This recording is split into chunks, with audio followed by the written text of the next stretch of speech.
Alright friends, in this video I am going to do a how-to on how to determine the value of a collection of coins, and the coins I'm using in this video are pennies, nickels, and dimes only, whose total value is 100 cents or less.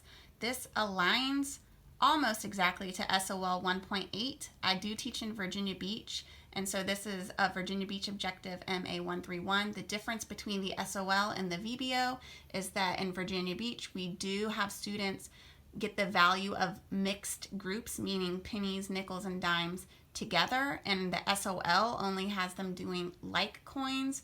I really do think after I show you how to teach this today, you will see that it's really not too scary to get them to count mixed groups of coins without quarters. This is a first grade objective in Virginia Beach. So everybody has loose change hanging out in their house, and really our students and our kids don't get as many opportunities to count money as maybe we did when we were younger, because we didn't have check cards when we were younger. So I've removed the quarters. I'll do another video with quarters later for second and third grade. In kindergarten, students focus on identifying the coins and telling the values of the coins. So in kindergarten, they should know the names of the coin and how many pennies that coin represents. So a quarter is 25 cents or 25 pennies, a dime is 10 cents or 10 pennies, a nickel is 5 cents or 5 pennies, and a penny is 1 cent. The other thing that I always encourage my teachers to do is get them to understand that if I have 2 nickels, that's the same as 5 and 5, and 5 and 5 is the same as 10. If they understand that, then they can turn any collection of coins, even this huge collection, into tens and ones. And tens and ones is another math skill that they are working on in first grade.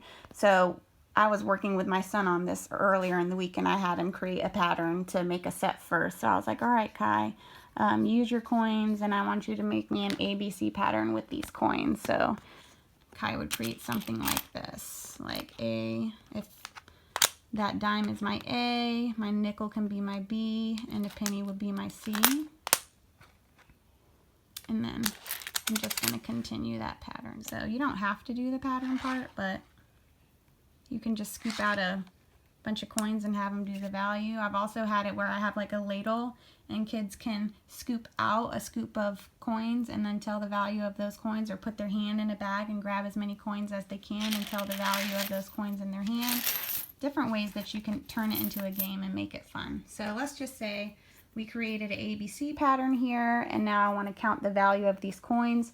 The first thing that I want students to do is I want them to pull the coins with the greatest value. So since there's no quarters in this set, the next coin that has the greatest value would be a dime. And just parents, you might not realize back in the day, these two coins, I don't really like them because the dime is smaller, but its value is more than a nickel.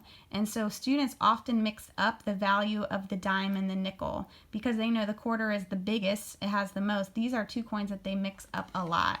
So you're not focusing on the biggest coin, you're focusing on the coin with the greatest value to go first. So first I will pull down my dimes because each dime is worth 10 cents or 10 pennies. And remember, I can also say that each dime is worth 2 nickels because 5 plus 5 is the same as 10. You'll see how that comes into play. So once I have all my dimes down, I'm looking at the top for the coin that has the next highest value, and that would be my nickel because a nickel is worth 5 cents. I'm going to pull down my nickels.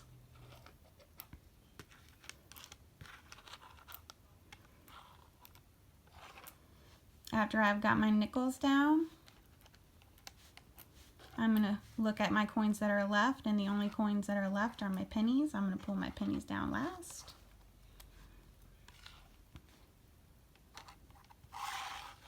Okay. All right, so now I'm going to be using what I know about tens and ones. This usually what I have students do, I have them make as many tens as they can. So this is where having them understand that 5 plus 5 is the same as 10 is going to help them really become more efficient when they're counting money. If they think of each of these as tens, it will make it even easier for them. So if this is 10, and this is 10, and this is 10, and this is 10, and this is 10 cents, That's 5 tens, or 10, 20, 30, 40, 50. And then I'm going to count these 2 nickels together as 10, and these 2 nickels together as 10. Now I can't put this nickel with another nickel because I don't have another nickel, or do I? What does 5 pennies get me? 5 pennies is the same as a nickel, isn't it? So you may have students say, well, that's the same as a nickel. I can make that another 10. So they can group that and make a 10. And you can also stack these. I'm just not going to stack them for the video because I want you to see them all. And so now you can easily see the value of this collection of coins because now it's all grouped in tens.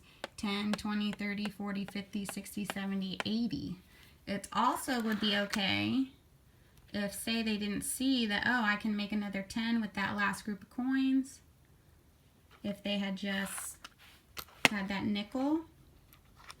Or maybe say they didn't have 5 pennies. Maybe they just had 4 pennies. They could say 10, 20, 30, 40, 50, 60, 70. That's 70 cents, right? And then you'll always only have 1 nickel left. If you group as many nickels as possible together to make tens, then you can count on from 5. So say you only had 4 pennies, you could say 5, 6, 7, 8, 9. Or even if that penny's there, 5, 6, 7, 8, 9, 10. So 70 and 10 more, that's 80 cents. Okay, we want to try another one? Let's try one more. This time I'm just going to grab a handful of coins. Alright, grab a handful out of a bag. Alright, I got to count my collection here. I'm going to do my coins with the highest value first. Oh, I only have 1 dime, but there's another 10, right? 2 5s makes 10. So that's 10, 20, 30. Now I can't make, ooh, there's another dime. I'll put it up with my dimes. There's a 5, and then 3 more pennies. Okay, so let me see how many 10s I was able to make. Remember, I'm counting these together as 10s, the 2 5s together as 10s. Goodness.